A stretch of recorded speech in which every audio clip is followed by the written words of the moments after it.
এত ঠান্ডার মাঝখানে সে বরফ দিয়ে গোসল করবে? আরে তুই তো মরে জাহান্নামে চলে যাবি।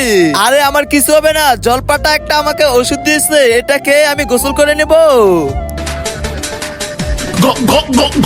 लेकिन ये साला कर क्या रहा है यहाँ पे?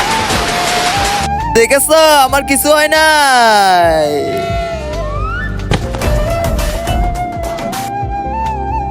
বন্ধু একটা কবর বানা, একজন মানুষ মারা গেছে। আব্বে আমি মরি নাই, আমাকে জলপাটার কাছে নিয়ে যা। একটা পাথর ফালা, জলপাটা এসে পড়বে। তোর কি হয়েছে দেখার আগে তুমি কি তোমার মাকে ভালোবাসো নাকি বাবাকে ভালোবাসো? যদি মাকে ভালোবাসো তাহলে লাইক করো, আর বাবাকে ভালোবাসলে সাবস্ক্রাইব করো। দুজনকে ভালোবাসলে লাইক সাবস্ক্রাইব দুটোটাই করো, আর কমেন্ট বক্সে আই লাভ ইউ মা বাবা লিখে যাও। বে ওর কি হয়েছে? আরে তুই তো একটা ওষুধ দিছিল, সে ওষুধটা খেয়ে তার এরকম অবস্থা হয়ে গেছে। কয়টা ট্যাবলেট খাইছে? আরে সবগুলো ট্যাবলেট খেয়ে ফেলেছে। আব্বে সালে আমি তাকে বলেছিলাম একটা ট্যাবলেট খাইতে, আর সে পুরোটা খেয়ে ফেলেছে। এখন তো আমি ঠিক করতে পারবো না। আব্বে সালে বলেছি ভালো করে আমার বন্ধুকে ঠিক করে দে, নাহলে তোকে শেষ করে দেবো।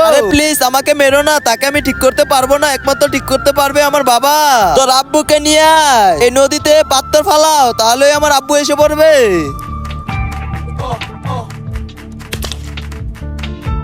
আরে ভাই এ পাথরে কিছু হবে না, একটু বড় পাথর ফেলাও।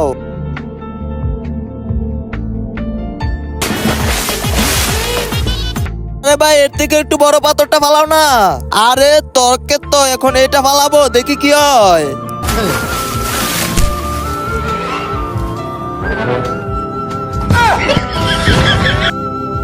আব্বে সালে তুই তো আমার পিতাজিকে মেরে ফেলেছস।